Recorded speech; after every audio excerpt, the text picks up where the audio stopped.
Welcome to Satya's food. నమస్కారం అండి, బాగున్నారా? ఇవాల్టి మన వీడియోలో దాబా స్టైల్ కోడిగుడ్ల ఇగురు. మీరు కోడిగుడ్డుతో చాలా రకాల వంటలు టేస్ట్ చేసి ఉంటారు కదూ.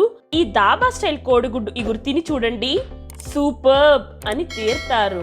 దీన్ని టేస్ట్ చేసిన వారు ఎవరైనా వావ్ అని మీకు కాంప్లిమెంట్స్ ఇవ్వాల్సిందే. మరి ఇది రైస్ తో గానీ తింటే వేరే లెవెలే అంటే నమ్మండి. చపాతీతో కూడా చాలా బాగుంటుంది. మరి ఇంకెందుకు ఆలస్యం, let us start our dhaba style కోడి గుడ్ల ఇగురు. ముందుగా ఒక కడాయి పెట్టుకోండి. అందులో 5 నుంచి 6 టేబుల్ స్పూన్ల ఆయిల్ వేయండి. ఆయిల్ హీట్ ఎక్కిన తర్వాత అందులో 1/2 టేబుల్ స్పూన్ జీలకర్ర, 2 కట్ చేసిన మిర్చి వేయండి.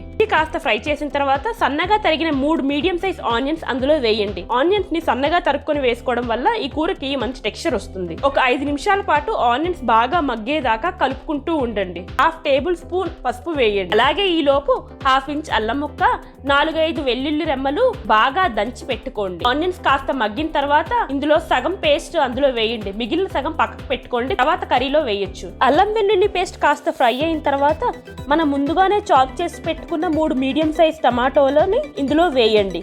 మూత పెట్టేసి లో ఫ్లేమ్ లో ఒక 5 నిమిషాల పాటు ఉంచండి. టమాటాలు బాగా మగ్గిన తర్వాత ఓలీ సైజ్ చింతపండును నానపెట్టుకొని బాగా పిండి ఆ చింతపండు రసాన్ని ఇందులో వేయండి. టమాటాలు పుల్లగా ఉంటే మీరు చింతపండు రసం స్కిప్ చేయొచ్చు. నాటు టమాటాలు దొరకలేదు కాబట్టి మేము చింతపండు రసం వాడాల్సి వచ్చింది. ఇందాక సగం మిగిలిన అల్లం వెల్లుల్లి పేస్ట్ కూడా ఇందులో వేసేయండి. ఇప్పుడు ఇది బాగా కలుపుకొని మూత పెట్టి లో ఫ్లేమ్ లో ఒక 5 నిమిషాల పాటు ఉంచండి. టమాటాలు ఇలా బాగా మగ్గి కాస్త ఆయిల్ బయటికి వచ్చుతున్నట్టు కనబడుతుంది కదా. ఇలా వచ్చిన తర్వాత రుచికి సరిపడా ఉప్పు, కారం, 1/2 table spoon masala, 1/2 table spoon ధనియాల powder, 1/2 table spoon pepper powder వేయండి. కూరని చక్కగా కలుపుకోండి. ఇప్పుడు కూరలో 4 గుంతలు ఇలా చేసి పెట్టుకోండి. ఈ 4 గుంతల్లో 4 గుడ్లు పగలగొట్టి వేయండి. ఇలా వేసి ఆ కూర మీద వెంటనే మూత పెట్టేసేయండి. ఇప్పుడు లో ఫ్లేమ్ లో ఒక 10 నిమిషాల పాటు ఆ గుడ్లని బాగా ఉడకనివ్వండి. చూసారా, ఇలా గుడ్డు బాగా ఉడికిన తర్వాత దీన్ని మళ్ళీ విరక్కుండా జాగ్రత్తగా తిరగేయండి. ఇలా తిరగేసి మళ్ళీ ఒక 3 నిమిషాల పాటు లో ఫ్లేమ్ లోనే ఉంచండి. ఇప్పుడు ఇందులో కాస్త కొత్తిమీరను కాస్త పుదీనా యాడ్ చేయండి. వాసన అయితే అదిరిపోతుందండి. చూసారా, నోరూరించే దాబా స్టైల్ కోడిగుడ్ల ఇగురు. మరి మీకు నచ్చిందా?